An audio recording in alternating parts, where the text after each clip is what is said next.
Yeah, Bang Bang Rail. Nigel Ben. I used to like Nigel Ben, mate. And some of the stories he used to tell. And he used to say about Eubanks. He said 1 minute he said you'd be talking to Eubanks. He said he wasn't there. He said he'd appear out of space, Ray. It was like out of space. The geezer used to swear like anything. They never stopped swearing. And all of a sudden you'd see him. He'd have a little glass on his eye and all smart and walk about like the hair all that game. He said the next thing you go down the clubs and be effing and blinding and this, that and the other, and he's completely different. He said I couldn't make him out. He wasn't there. You know, I used to see him and I thought, who's that? That can't be Eubanks. It's a different guy altogether. Nah, that ain't Eubanks. And it used to make me laugh, you know what I mean?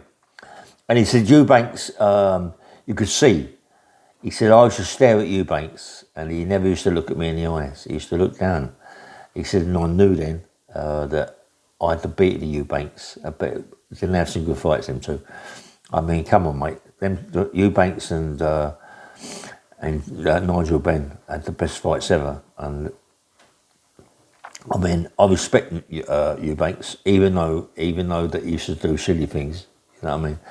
I mean, when I see Eubanks, when he fought Gary Stretch, same thing, the way he used to walk and all that game and make out he was a posh boy, and he was just normal. Come from South London, South East London, he was nobody really. He was just like we are. He wasn't no posh kid, yeah. But he made out to be, yeah. But Nigel Ben, when I used to see Nigel Ben down the clubs, as I say, I never used to really talk to Nigel at first, but when I was go down the Barbican, and I started seeing Nigel, and I started seeing him when he like it was not the Olympic team. The Olympic team was going down there, but it wasn't the Olympic. Remember, it was 1996. This is well before that, yeah.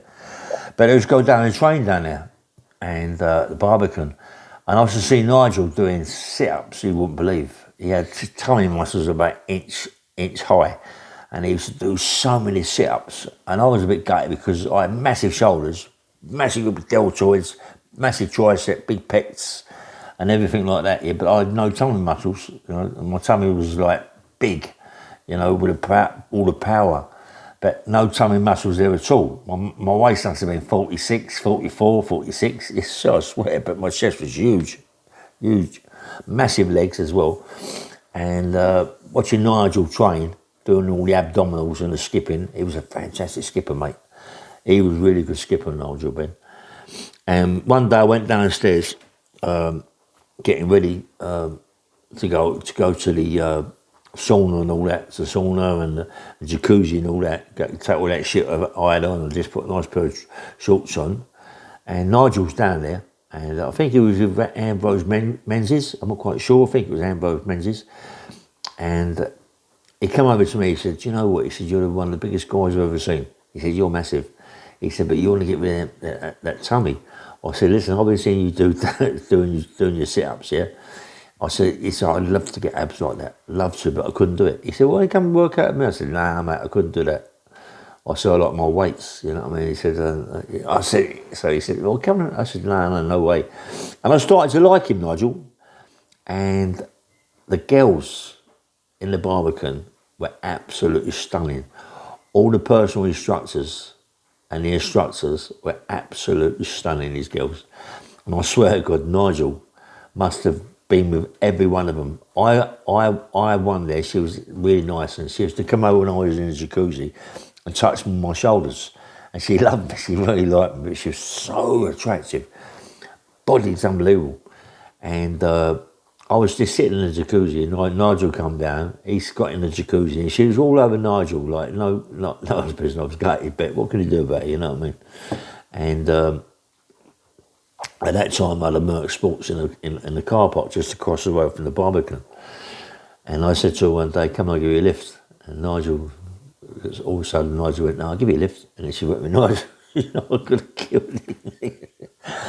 Yeah, and he was a nice geezer. But when I was seeing him down the clubs, after, we used to be talking, and I remember him taking his. He used to take an ease like he's going out of fashion, Nigel. Yeah, mate, used to party. Because all this lot I was with, Nobby Griffiths, my mate Mickey, Ray Sullivan, all that lot, yeah. There was loads of us down there. Big Ray Sullivan, he had a big company called Ticketron, yeah. Ray Sullivan, right good looking geezer, very, very smart, loves the women. Same as Nigel. Him and Nigel become pals, really good pals, yeah. But they was always lovey-dovey about. I mean, they had birds 24/7 wrapped around them. They used to be clubbing all the time and wind up at the end of the night for Denzi's and then go to somewhere else like that. I used to go to Nobby Griffiths' house, my mate Nobby's house in Chiswick, stay there and club there, not night time clubbing, drinking, and then go out somewhere the next. Oh, mate, there was like, and I never used to drink, you know. And I was looking after a little firm down there, looking after my mates, yeah. So because I looked after them, I couldn't leave them. But when I was at the house in Chiswick, I was just slip home, yeah, because there's no point. I mean, what am I there for? You know what I mean? They was all mates together. But when they was in the club, you had to be a bit careful, yeah. But Nigel used to love an E, mate. Nigel Ben. he used to love an E, Nigel, and nice geezer, man. He'd party from Thursday to Sunday, I swear, and then start again Thursday to Sunday, even when he was fighting. Seriously, I'm not joking. And I remember the time he was talking about Eubanks, you know, and he was saying that Eubanks was like in Cloud Cuckoo Land. He was going to come from another planet. He said, you know, I just couldn't make him out. And all of a sudden you get Eubanks come down the club for Denzi's, but he didn't stay long. He'd stay for about 20 minutes. He'd look over at Nigel Ben. Nigel Ben would be staring at him. And then his head would go down Eubanks. And Nigel Ben would say to me, I've always got him, mate. I've got him 24/7. But it was always nice, Nigel. Always cuddling people, nice to people. And he never used to drink. I couldn't make Nigel out, you know. Nigel didn't really drink that much, really. I've seen him, to me, it always looked like he was drinking lemonade. He might have something else in it, but I mean, I used to see Nigel buy bottles of champagne, big bottles of champagne, big bottles, yeah, like expensive bottles. I mean, you go down in clubs, a bottle of champagne costs you £2 or £300, you know what I mean? But to Nigel, it was nothing. But he used to buy champagne for everybody down there, with us lot, yeah. But I never ever see him drink champagne. I don't know why, but never see him drink champagne. But he was just a nice guy, smart, mate. Even if you see him now, you know, all the clothes he wears are always the business. You know what I mean? I mean, he doesn't wear. I mean, he goes to Harrods, right? He goes to Harrods and they spend £2,000 on a suit, £3,000 on a suit. Nothing to him, yeah, but he's got good money for it, and come out there with bags and bags and bags, you know, and then when he come to the clubs, he was crisp, mate. He was such a smart, good-looking guy, you know what I mean. And when he used to go to Brown's, you know, I mean, go Jake Brown or that little firm, we used to go to the VIPs upstairs, and you see Nigel up there and Gary Stretch up there. They was always got the birds, mate. They was always had the birds 24/7 and never stopped. You know what I mean? And there you are, thinking you're in a business. There you got your boss suit on, or you know, I couldn't get the George Armani's on because George Armani's are too tight. So I had to get a boss because there was a big cut, yeah, big square cut. There's only suits I could get. But all that lot of being proper nice suits. I mean, go down Carnaby Street and buy. I mean, Mickey, my mate, used to have all sorts of different coloured suits, you know, like really coloured suits, and it looked good. It looked really good, mate. It looked the business, you know what I mean. And they was always smart, and you know. But when you see him down the clubs, mate, I mean, Ray Sullivan and Nigel had a white bear fallout. I mean, I might have said it. I'm not quite sure if I said it a long time ago, but Nigel used to love a girl. He would love a girl, mate. He'd have 20 girls a week, Nigel. Honestly, he didn't muck about it. He was a good-looking guy. He was always taking these. He could really talk. Nigel Ben can really talk proper. You know what I mean? A nice talker. You know, not flash, but a nice talker.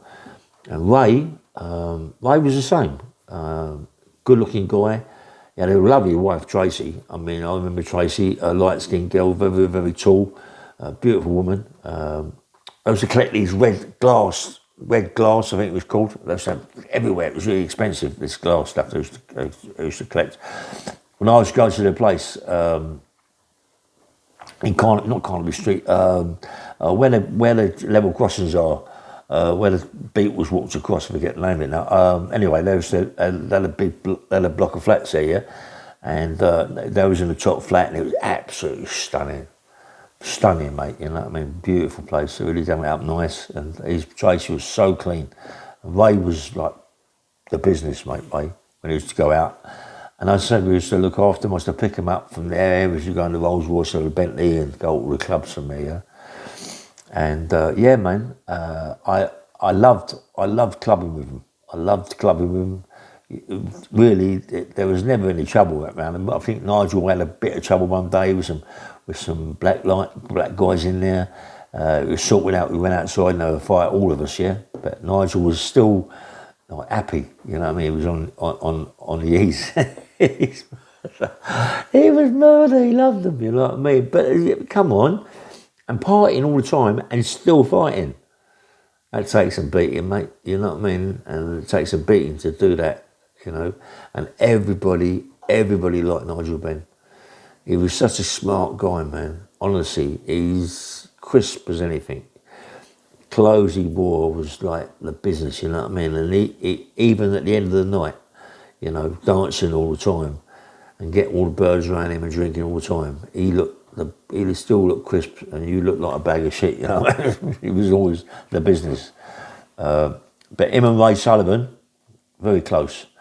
They used to go to all these clubs, different parties, where there's all these proper high-class prostitutes in these big houses, and Nigel Ben used to go there with Ray Sullivan and a few other people. I forget their names, but he used to go there and ask me to go. But I'm like, no, mate, ain't for me that. You know, ain't a bit of me. You know what I mean? I'm not like them. You know what I mean? They're a bit more lively than I am.